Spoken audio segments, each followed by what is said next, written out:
Hola, soy Max Kaiser y esto es Kaiser Report. ¿Qué está pasando en el mundo? Bueno, Max, ya sabes que han pasado muchas cosas desconcertantes, especialmente en el imperio global que es hoy Estados Unidos.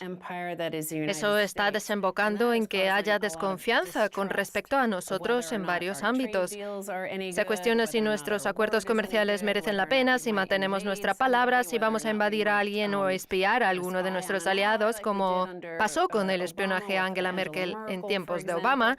En fin, que se ha generado mucha desconfianza. Evidentemente, el discurso oficial dice que todo va bien, que todo volverá a su cauce y que todo forma parte del arte de la negociación. Sin embargo, los datos que podemos observar y a los que siempre podemos señalar no solo son los de la invención, creación y auge del Bitcoin desde el 2008, año de la crisis económica mundial, sino también la acumulación de oro que se está llevando a cabo por parte de ciertos países que están regresando a él. La falta de confianza internacional ha dado lugar a un velado mercado alcista del oro. Esto es un tuit de Dominic Frisby, en el que enlaza un artículo suyo aparecido en MoneyWeek. En él analiza un nuevo informe anual de 300 páginas de Incrementum, una sociedad de inversión de Liechtenstein. Esta sociedad ha sacado un informe llamado In Gold We Trust, Confiamos en el oro, en el que se exponen muchos datos interesantes. Próximamente hablaremos de sus autores en el programa. El artículo sigue así. Incrementum señala que la confianza está desapareciendo en Occidente. La gente ya no confía en sus gobiernos ni en sus políticos, no confía en sus científicos ni en sus economistas. Los expertos y los medios de comunicación son partidistas. Se cuestiona incluso el sistema y sus mecanismos, ya sea la educación, la sanidad o incluso la propia democracia. De acuerdo. Entonces estamos ante una falta brutal de confianza, más que nunca antes. La confianza se ha desplomado en los mercados internacionales y la consecuencia directa de ello es que la gente, los gobiernos, los países y los bancos centrales compran oro. Repito, están comprando oro. Ha alcanzado máximos históricos en dólares australianos y está a punto de hacerlo en rublos rusos, en dólares canadienses y en euros. Así que sí, el oro está escalando posiciones a nivel internacional debido a que la confianza se ha deteriorado. Con la guerra de divisas se dio lugar a una guerra comercial y, como podemos suponer, en cierto punto desembocará en acciones más hostiles. Muchas de las personas en las que se ha perdido confianza son las que se encuentran en la cima de las instituciones en las que la gente ya no cree, es decir, los grandes bancos, los grandes sistemas educativos, las grandes empresas o los principales medios de comunicación. Cuando la gente deja de creer en esas instituciones, estas tienen dos opciones, o arreglárselas para inspirar más confianza o atacar con medidas como desmantelar YouTube, porque claro, creen que eso no puede ser culpa suya ni de las opiniones que abanderan las noticias por cable de cada noche. Lo que hacen es mirar las consecuencias de esa falta de confianza, que son, por ejemplo, que la gente acuda a otros medios y fuentes para informarse, y le achacan a eso que la gente desconfíe de ellos. En lugar de pensar que ellos fueron los primeros que les proporcionaban información falsa, como es el caso de las armas de destrucción masiva de Irak, o el de decir que la economía era de fábula y que Lord Blankfein y Jamie Dimon se merecen todos esos billones de dólares en rescates bancarios. Y eso precisamente es lo que ha dado lugar a la desconfianza de la gente. De hecho, tiene una gráfica que me parece muy interesante. En ella se muestran los niveles de confianza de la gente en los gobiernos desde el 2007, justo antes de la crisis económica. Lo que nos interesa son estos puntitos azules de aquí y reflejan claramente una pérdida de confianza. Todo lo que quede por debajo de la línea del centro indica que la confianza en los gobiernos se ha desplomado completamente. En Finlandia es donde todo esto ha sido más notorio. En estos países de aquí se ve que ha aumentado la confianza en los gobiernos desde el 2007 y entre ellos se incluyen Israel, Rusia, Alemania, Suiza y otros territorios en los que tienen dinero duro. En todos ellos, de hecho, se ve un aumento de la confianza que se tiene en los gobiernos. El resumen es que la pirámide internacional de dinero fiat está a punto de venirse abajo. Sí, y otra cosa que se está viniendo abajo es la humildad, mientras que se están disparando los niveles de vanidad. El Homo sapiens, como especie, se está convirtiendo en una criatura vanidosa y superficial, incapaz de soportar cualquier crítica, sea del tipo que sea. Cualquier persona que tenga actividad en Internet y vea que están siendo críticos con ellos, suele reaccionar como un tirano. Hace que todo debate desaparezca. Esa conducta es propia de narcisistas, tiranos y psicópatas egomaníacos. Todas esas son características que definen tanto a nuestros líderes de hoy en día como a las personas normales y corrientes que hacen uso de las redes sociales. Como especie, estamos involucionando en larvas. En larvas. Aquí también tiene mucho que ver el miedo a lo porvenir.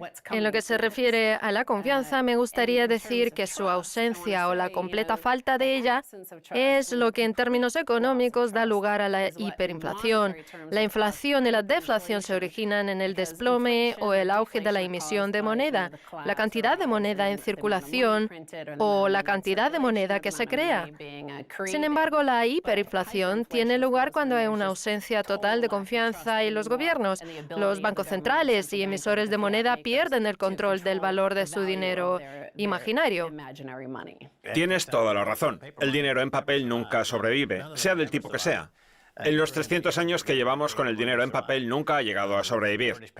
La libra inglesa lleva muchísimo tiempo en circulación, pero ha perdido el 99,5% de su poder adquisitivo, así que a efectos prácticos también está acabada.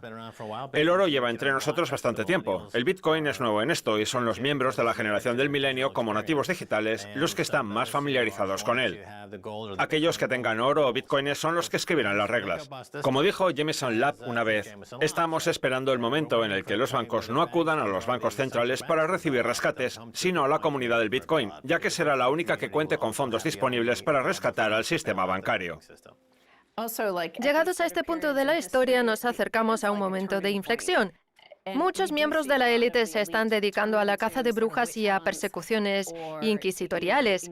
Es más, es que cuando reaccionan, si analizamos la historia, podemos observar que siempre lo hacen de una manera desproporcionada y sumamente emocional, agresiva y conspiratoria. Es su manera de lidiar con las cosas y toda la información conspiratoria que nos llega desde nuestros medios de comunicación y nuestras instituciones es falsa. Google y YouTube dicen ahora que la MSNBC es un medio de comunicación de confianza y eso es lo que están intentando meterle en la cabeza ahora a la gente, en lugar de dar voz a aquellos medios en los que creen que de verdad se puede confiar. Sigo con el artículo. En lo que respecta a Incrementum y a cualquier entusiasta del oro y el Bitcoin que se precie, esta desconfianza en nuestras instituciones y en el otro está derivando en algo portentoso, la desconfianza en el dinero en sí. De hecho, ese es el motivo por el que se creó el Bitcoin. A nivel internacional se manifiesta en la desconfianza que los bancos centrales se profesan entre sí. Unos han repatriado el oro que acumulaban fuera de sus territorios y otros han aumentado sus reservas de oro en lo que se conoce como la desdolarización de la economía. Hungría ha multiplicado por 10 sus reservas de oro. Es un caso extremo, pero muchos países están ya en ello. Y aquí tenemos una gráfica de la tendencia que han experimentado las reservas de oro desde la crisis económica del 2008. A partir de ahí se observa una tendencia ascendente. Por supuesto, el Bitcoin también ha ido en alza durante el mismo periodo de tiempo. El 99% de la gente de nuestra sociedad forma parte de la base de la pirámide y la élite los llama deplorables. Pues bien, esos deplorables vieron perfectamente lo que pasó. Identificaron los acontecimientos que tuvieron lugar entre el 2007 y el 2009 y los entienden muy bien. La élite ya puede hacer la propaganda que quiera y decirles que todo lo que hicieron fue por su bien. Los datos muestran que entienden de sobra lo que pasó. Bien, pues hablando de que la gente se está preguntando qué es el dinero, nos encontramos con que ese interrogante también puede llevarnos a preguntarnos qué es la independencia y qué sentido tiene el trabajo. No hace mucho la gente no pensaba demasiado en el dinero, sino en lo que valían para la sociedad y en cómo podían contribuir a través de su trabajo o de su artesanía. Sabían que si alcanzaban la excelencia en algo como, por ejemplo, la carpintería, la fabricación de muebles o la forja del hierro, iban a tener trabajo seguro. El dinero era algo secundario, porque pensaban que, bueno, que pagar facturas estaba muy bien, pero que lo importante era quiénes eran y qué hacían. Durante los últimos 10 o 15 años hemos visto cómo esa idea ha desaparecido por completo. La gente no tiene independencia ni autoestima porque lo importante es jugar con el sistema. Nuestra economía global se ha convertido en algo basado en el juego. Es como un juego digital. Y como dice nuestro amigo Brock Pierce, del mundo de las criptodivisas, la vida se ha convertido en un juego en el que se ganan potenciadores constantemente y consigues puntos extra. Es solo un juego al que uno juega las 24 horas del día. Creo que ahí es donde se encuentra la economía mundial en este momento. Sí, pero conforme se desintegra el poder central internacional que ejerce el imperio, también lo hace la confianza. Y también creo que por eso, desde ese periodo de tiempo comprendido entre el 2007 y el 2009, se observa una especie de histeria de la identidad. La gente no sabe cuál es su identidad en un sistema que se desmorona. Es miedo puro. La gente tiene miedo de no entender quién es dentro del contexto de la economía internacional y del nuevo paradigma que está surgiendo. ¿Quién sabe qué es lo que está ocurriendo? Nadie lo sabe y tampoco podemos predecir el futuro. Lo que sí podemos ver es el pasado y los datos nos dicen que nuestros gobiernos funcionan para una pequeña parte de nuestra sociedad. Entonces, ¿quiénes somos? ¿Formamos parte de la sociedad y de la economía? ¿Quiénes somos si no somos parte de ello? Sí, es que hasta la capacidad de conducir un camión, que es a priori complicada, tanto tú como yo hemos probado a conducir un camión de 18 ruedas y es difícil, está desapareciendo. En la actualidad, tan solo un 20% de la economía estadounidense se basa en conducir camiones o está relacionado con esa actividad, porque todos los procesos se han automatizado. Ahora tenemos como a decenas de millones de estadounidenses que se verán perdidos en un desierto existencial, sin tener ni idea de cuál es su valor en la sociedad y dedicándose a jugar a videojuegos para sobrevivir junto a todos los demás. Tanto Wall Street como la Reserva Federal son videojuegos, y también lo son todas las empresas que generan la mayor parte de sus ingresos a través de manipulaciones internas de caja. Aunque alguien esté produciendo una comida o bebida, fabrique productos o construya tractores para Caterpillar, la mayoría de los beneficios le llegan de jugar a videojuegos desde su propia caja. Los videojuegos son la única opción disponible en este momento y, como tú misma has dicho, lo que están haciendo es intentar ganar potenciadores y abrirse camino hacia el centro del juego. Hacerse con el poder e imprimir las piezas del juego. Lo que buscan muchos miembros del mundo de las criptodivisas es que los nuevos tokens les permitan ser los reyes del mambo en el centro del juego de las monedas. Hablando de tokens y de acumulación, tengo aquí un gráfico de las reservas de oro de Rusia de las cantidades que lleva acumulando año tras año.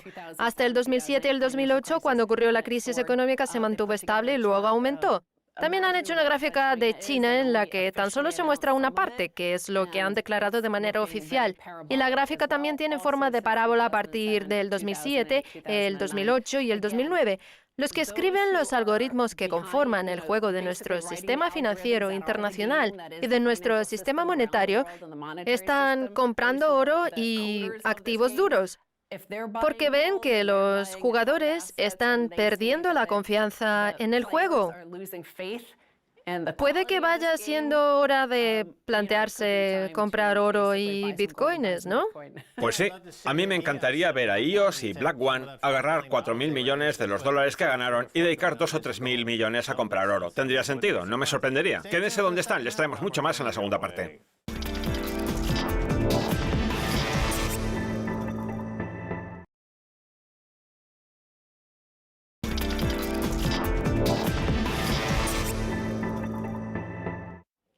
Bienvenidos de nuevo a Kaiser Report, soy Max Kaiser. Ahora vamos a hablar con Michael Pento de pentoport.com.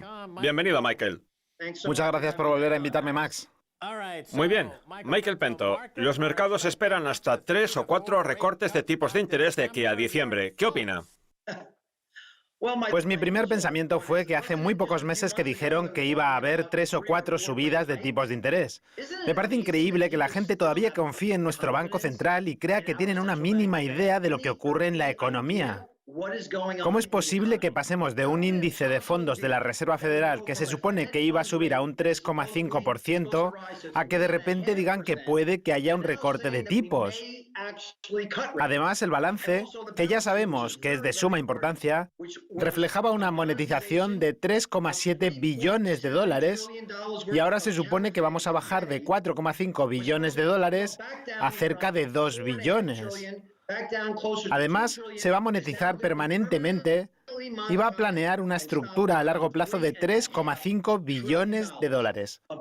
Así que no sé por qué alguien iba a darles ninguna credibilidad o a tener fe o esperanza en la Reserva Federal, sobre todo sabiendo lo que está ocurriendo con la economía.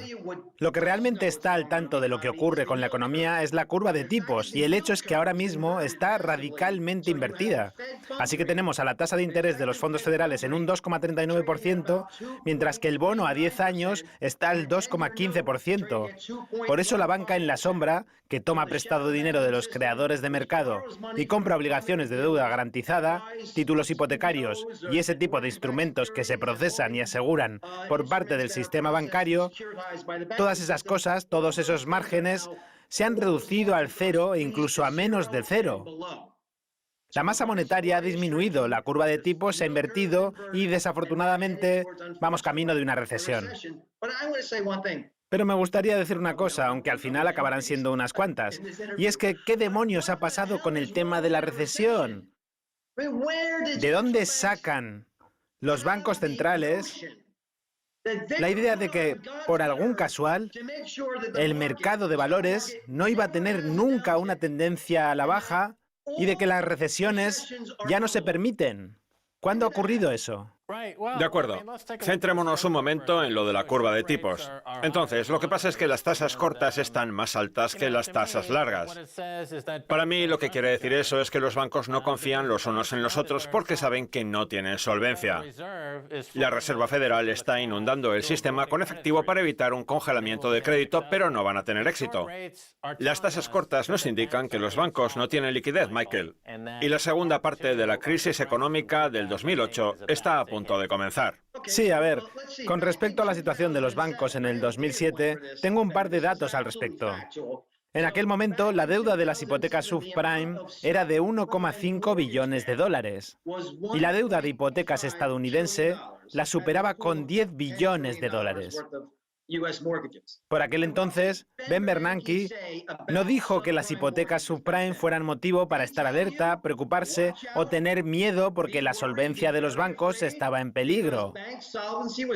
Si alguna vez llegó a admitir que había una crisis de las hipotecas subprime, lo único que hizo fue calificarla de insignificante y afirmar que no teníamos nada que temer. Y ahora le doy el siguiente dato. La deuda de las empresas, que alcanza ahora mismo los 5,4 billones de dólares, está calificada con triple B y está tan solo un punto por encima del bono basura e incluso menos. Así que si tenemos en cuenta la cantidad de préstamos apalancados que son peores que los bonos basura y no cuentan con garantías, nos quedamos con una deuda descomunal y una deuda calificada con triple B que equivale a 5,4 billones de dólares, Max. Cuando los mercados de crédito se congelaron a finales de noviembre y diciembre del 2018 y no se emitió certificado de deuda alguno en el mercado de alto rendimiento, y un 25% de las empresas del índice Russell 2000 están abocadas a ser empresas zombies, lo que implica que deben emitir nueva deuda para pagar los intereses de una deuda ya existente. Si los mercados de crédito se congelan, vamos directos a una serie de impagos con un valor de 5,4 billones de dólares, la mayoría de ellos procedentes de préstamos de alto rendimiento y deudas calificadas con triple B. Todo esto implicaría que nos encaminaríamos a una crisis muchísimo peor que la del 2008. La Reserva Federal tuvo una gran revelación y cayó en todo esto en Navidad, más o menos. Ese es el motivo por el que hemos pasado de tener subidas de tipos hasta llegar al 3,5% de las tasas de interés de los fondos federales y de querer dejar seco al balance, porque era una maniobra de emergencia que solo ocurría una vez en la vida, a que Jerome Powell nos suelte que van a dejar de usar expresiones como acontecimientos inusuales, acontecimientos exógenos o acontecimientos temporales. Básicamente, admitió y declaró que las medidas que habían aplicado con tasas al 0% de interés, flexibilización cuantitativa, renta básica universal y muchas más medidas extremas a las que la Reserva Federal calificó como nuevas y para casos de extrema emergencia, se iban a convertir en medidas habituales en el Banco Central estadounidense e incluso en los bancos centrales de los demás países. Muy bien, hablemos de un tuit que publicaste hace poco. Cito, cuando el valor total de las acciones era apenas la mitad del PBI, como ocurrió entre mediados de los 70 y mediados de los 90, la economía era capaz de controlar el mercado de valores.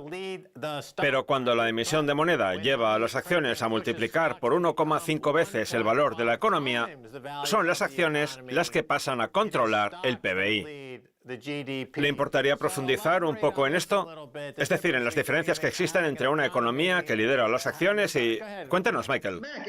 Pues Max, es evidente. En 1987 el mercado de valores cayó en un 23% en un solo día y unos meses más tarde estaba arreglado.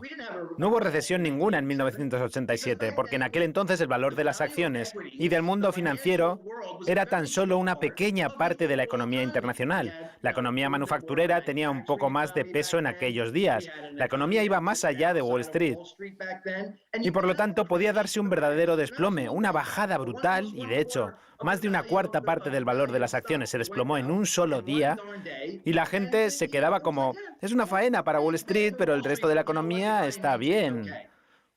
Sin embargo, cuando el valor de las acciones multiplica 1,5 veces los ingresos totales del país que sea, que por cierto, eso es falso, porque la mayor parte de los ingresos de la actividad y del consumo del PBI estadounidense deriva del dinero gratis, entonces es cuando tienes un grave problema.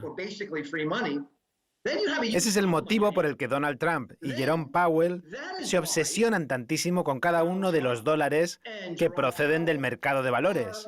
Porque si vivieran algo parecido a lo que ocurrió en 1987, o algo un poquito peor, como por ejemplo que el mercado perdiera un 30% de su valor, se encontrarían con que el mercado es la economía, con que es el que controla a la economía y con que la economía estadounidense depende enteramente de él, porque es una parte fundamental. Wall Street ha usurpado el resto de la economía. A mí me resulta muy interesante que en el Banco de Japón tengan ahora acciones en sus libros contables que superan al PBI del país entero. Sí. Lo que usted quiere decir es que no cuentan con una economía subyacente, sino solo emisión de moneda y especulación. Desde la crisis económica del 2008, la repartición del valor agregado de la economía ha seguido disminuyendo de manera significativa. Por su parte, el capital social ha seguido en aumento a causa de la flexibilización cuantitativa. ¿Cree que es relevante que los consumidores estén ganando el capital social más reducido de la historia? Pues claro. Para la clase media, el camino a la perdición fue una transición sin brusquedades y muy bien estructurada. Hoy he oído a Steve Moore en la CNBC y se supone que es un tipo que sabe de lo que habla y que es parte integrante del paquete de recortes de impuestos de Trump. Pues bien, Steve Moore estaba en la CNBC diciéndole a los espectadores que la Reserva Federal debería bajar las tasas más de 25 puntos básicos, que hasta deberían bajarlo 100 puntos, o sea, directamente un 1%. Y sus argumentos no eran que la economía va camino de una recesión, ni que la curva de tipos se ha invertido, y que a la masa monetaria la están succionando prácticamente del sistema bancario, ni que los consumidores estadounidenses ya no pueden más. Su argumento, por el contrario, era que hay que cumplir un estúpido e inútil objetivo de inflación del 2%. No por mucho, sino por 50 puntos básicos. Así que la clase media está actualmente cautiva hasta del que en su día fue uno de mis héroes, Steve Moore. Y este señor, al que por cierto nominaron para que fuera miembro del Comité Federal de Mercado Abierto, el FOMC, va diciendo por ahí que un dólar fuerte y precios estables son de algún modo el equivalente a un 2% de objetivo de inflación, según lo que estima la Reserva Federal, cuyo núcleo es la inflación de los precios del gasto al consumo personal. Pero Max, si llegados a ese punto, la Reserva Federal recortara los tipos de interés cuando el mercado de valores es 1,5 veces superior al PBI subyacente y la clase media desapareciera, ¿qué pasaría entonces? ¿No incrementaría aún más las diferencias entre los riquísimos y los pobres? Sí, ya. Es que nadie se preocupa por eso. Solo tú pareces de estar preocupado, Max. Bueno, deja que te pregunte algo. Pongamos que fueras por un casual director ejecutivo de una empresa de la lista Fortune 500 y tuvieras dos opciones. La primera opción sería contratar a mucha gente, poblar unas pocas fábricas en las que manufacturaras productos y vender dichos productos a cambio de beneficios. La segunda opción es que aceptaras el dinero que la Reserva Federal está emitiendo al 0% de interés, recompraras tus propias acciones, manipularas los precios de las acciones y te pagaras a ti mismo miles de millones de dólares en primas. ¿Cuál escogerías? A ver, pues si pudiera tomar prestado dinero a una tasa más baja que mis dividendos, pues compensa que el número de acciones disminuya. Es que, a ver, este mundo de tasas de interés artificiales está deformándolo y distorsionándolo todo y sumiéndonos en una locura excesiva. No es ya solo Estados Unidos, sino también Japón, Europa, China. El valor de las acciones, los precios de la vivienda y la burbuja inmobiliaria y, por supuesto, es el mercado de renta fija al completo, Max. Tenemos una deuda pública internacional de 11 billones de dólares. En otras palabras, a los gobiernos soberanos les están pagando para que tomen dinero prestado y a nadie parece importarle en lo más mínimo. Es que... Muy bien, vamos a dejarlo aquí. Retomaremos la conversación en el próximo programa. Gracias por venir. Gracias, Max. Esto es todo por hoy en Kaiser Report. Somos más Kaiser, este es Herbert. Quiero dar las gracias a nuestro invitado Michael Pento de pentaport.com. Si quieren, escríbanos un tweet a Kaiser Report. Hasta la próxima. Adiós.